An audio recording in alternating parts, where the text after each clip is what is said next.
Are all the future cycles going to be as long as the first one? I mean, they'll all be slightly different. Our target length for all cycles right now is 3 to 4 months. So, you know, some of them will be shorter, some of them will be longer, but, you know, the goal is 3 to 4 months. There's all sorts of other factors that play into pushing them one way or the other.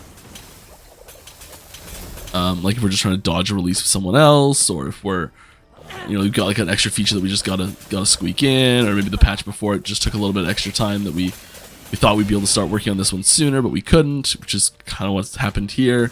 Because we pushed so hard for 1.0 that we didn't have much pre-work done on 1.1. Are you going to nerf builds like Frostclaw Runemaster and Jailcrow's Marksman that people enjoy playing to the point where they are unplayable next cycle, or are you going to rather buff all the underwhelming or outright bad builds in the game? I think that the situation is so much more complex than this question allows for an answer to. So I'm not going to answer the question directly. I think that it would be foolish of us to take either or of those stances and do one or the other. It should definitely be both. Yeah, it's taking an absolute view of the situation and being like, we're gonna nerf everything or buff everything and just do one is just not. It's both are gonna end up with severe problems in the very near future. So like we have to look at the overall landscape of like how builds are performing and certain things there are certain things that are dramatically way too high right now in power levels, and those will come down. Yes, there are things that are way underpowered and just aren't working the way we initially intended them to, and those will come up. You know, the goal is always to keep play styles that people have really like if there's a specific play style that someone's like, oh my god, I love doing this and it's a fun play style and that sort of stuff, we really like to focus on those as being things that we that was really great that we make sure are still fun to play and are still viable and strong and all that sort of stuff. But there are it's not like there's a rule about not nerfing things, because you know then we just end up with trillions and billions and quadrillions and sextillions of damage, and it's just like why are we allowing these numbers to go so insanely high when we can still keep them to be quite powerful but not have them be absurd, you know? Are there plans on continuing Steamdeck compatibility? We have plans on beginning Steamdeck compatibility. The amount that it works on Steamdeck so far has been basically a fluke. We've done a tiny little bit of stuff for Steamdeck at this point, but not much. We've noticed a significant interest in Steamdeck and a significant a number of players playing the game on Steamdeck. So it is something that we are interested in, and we're looking for ways to improve that experience. I don't know if we're quite gonna make it to that full official checkmark just yet, but I think it's on the horizon. All right, are MTX purchases going to be cross-platform accessible when the game goes to console? I have no idea. We are kind of far away from a question like that, unfortunately. I do not have any information on how that will work. I sincerely hope so. That's one of those things where you're like, if we didn't, it would be because there was like some other company told us no, or like, there was some tech reason where we're like, well, we either don't port or we, it would have to be a pretty big reason to stop us from doing that. But I just don't want to say yes in case there's some reason I just don't know about. What I don't understand is why you would nerf to the point of gutting things like Frostclaw, Runemaster, etc. In a strictly non-competitive game such as an RPG, debatable. The reason why people play RPGs is power fantasy. how do you plan on fostering that power fantasy if you end up gutting builds like the aforementioned that people enjoy a lot? I I don't really do have time to get into this. Okay. Let's pretend you've never played Last Epoch before. Okay. And let's pretend you've never played Last Epoch before. And I tell you that this build I'm playing right now is the absolute most powerful build in the game. Absolute most powerful build in the game. No matter what, there's nothing better than it. Next build, next patch, and you don't go check. You just believe me. You don't check anything. You're like, yeah, Mike knows what he's talking about, and you just believe me, and that's it. So, truth of fact, this is the most powerful build in the game right here. Patch 1.1 rolls around, and we change Rune Master Frostclaw to be equally as powerful as this build is right here. Now, of course, you know, sitting there, that we've just nerfed it into the ground because this build I'm playing is terrible by comparison. But it is suddenly, now, in your world, it has now become the most powerful build in the game. It is the best. And maybe it is. Maybe it is actually the best now. And it was the best before. We've just this huge nerf, and it's now the best, and it's still the best. I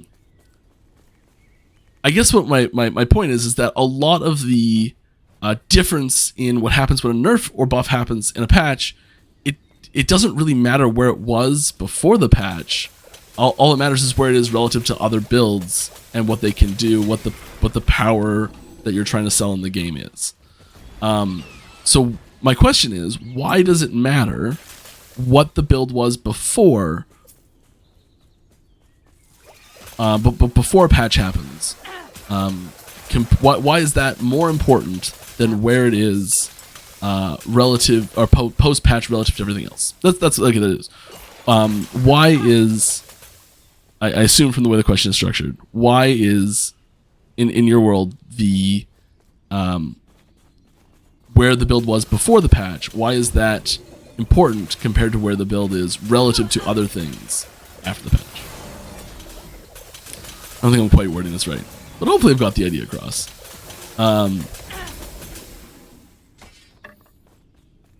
Hopefully, obviously, we're not actually doing what I just said. It was just an example, just to be clear. But, you know, like, after the patch, if it's still the most powerful build out there, why does it matter if it does half as much damage as before, you know? With any build. Alright, is there going to be any changes to corruption scaling and or certain skill mechanics that and interactions to prevent builds from reaching 4,000 plus corruption? Prevent's kind of a strong word there, but yes.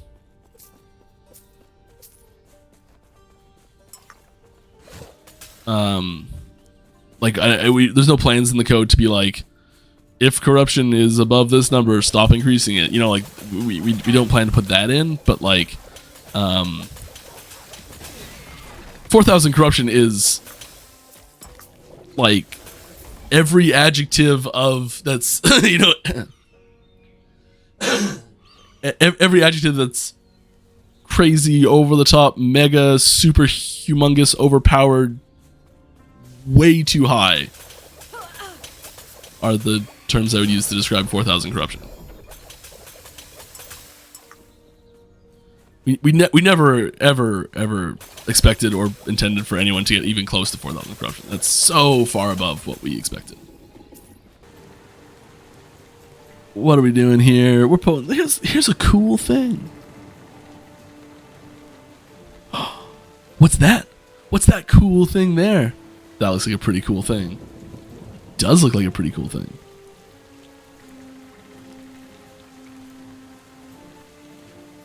Oh my goodness. Sometimes, Streamlabs. Sometimes.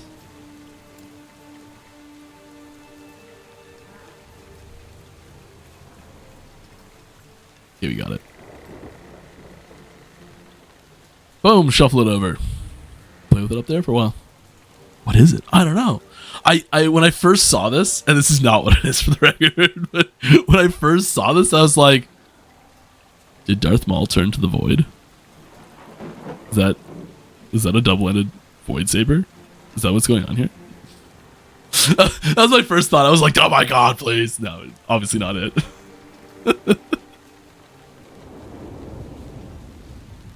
Okay. Hey there. Two things. First of all, thanks so much for opting into GeForce Now. Cool. You're welcome. I totally knew we did that. It runs like it has the boss on it. Secondly, I hope you guys keep being open to an eventual console release. We are open to an eventual console release. Yeah. Consoles are consoles are great, and you know, a lot of people don't have a PC or just prefer to play. You know, like there's the ease and self-contained nature of a console does such wonders for just like, you know, slapping it in your living room and getting it up to play. It's great. And so we really want to get expand the platforms that Last Epoch is on. It's a significant undertaking to get onto those other platforms, especially when you have no existing relationship with those companies. And you know, there's a lot of people trying to put games onto consoles, so they've got to be selective. So there's like stuff we've got to do. There's all sorts of stuff there, but yeah, it's on the list. It's on our radar. We're working on it. Wait, will the majority? I'm just gonna read this out. will the majority of the class timing in 1.1 be nergs to overperforming masteries, nerfs to underperforming masteries, a mix of both, or making Shaman and Forge Guard the new gods of the game? So I think this is trying to ask is, are we going to nerf OP things, buff underpowered things, or do some combination there? Some combination there. I'll take that as a yes. Get to the rating and give a signal when you're ready. Like there are things that are significantly underperforming in the game that just like they're just not fun to play. They don't feel good. They don't flow well.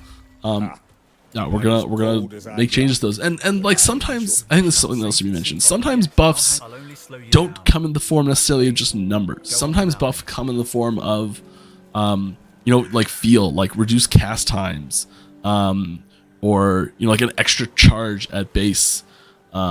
If it's got like a longer cooldown or something, maybe, you know, like there's lots of things we can do that buff skills that isn't just like numbers go up. I think those are sometimes overlooked as being surprisingly impactful. Hi Mike, hope all is well at EHG Studios. It is! Looking forward to 1.1. What 3 masteries does each you think need the most work, and what are in the 3 best position? Oh, that is that's a tough question. The 3 that I think need the most work: Rune Master, Marksman, and Forge Guard. The 3 that I think are in the best position.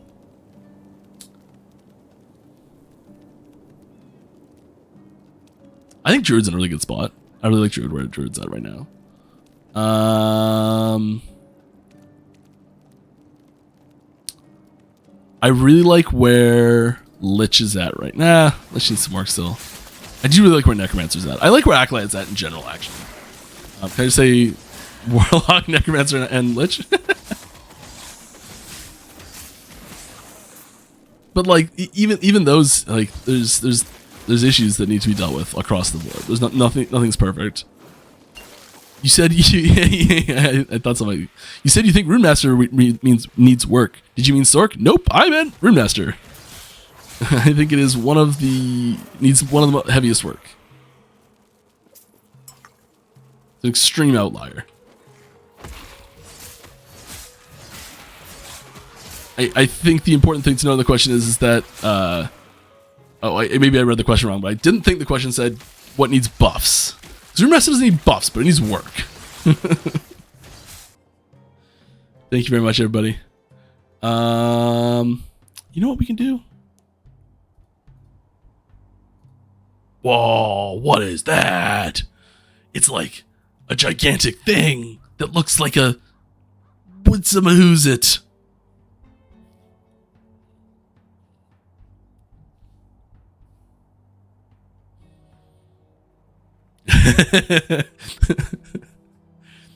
Egg, Give egg. I want egg. All right. Calm down. It's coming. Is blessing switching confirmed for cycle 2? Please say yes. Now we've got to talk about this, unfortunately. It's going to be devastating to hear this. But yes. Yes, it is. Yeah. It's, as of yesterday finished, I think. It's not merged in yet. It's ready. All right. How do you feel about random content like the vaults from D3 or Stygian tunnels from PoE? Does Ishi think random content that opens portals to other places during an echo could come to the game? I think it's fantastic, and I think we've already said we're doing it on our roadmap. Is a priest class have been considered? Yes, we've considered priest class. I don't have any information on eventually the extra mastery or base classes that will get added. No details there yet, but we do plan to add more eventually. It's going to be quite a while. There are none coming. We haven't started work on anything yet.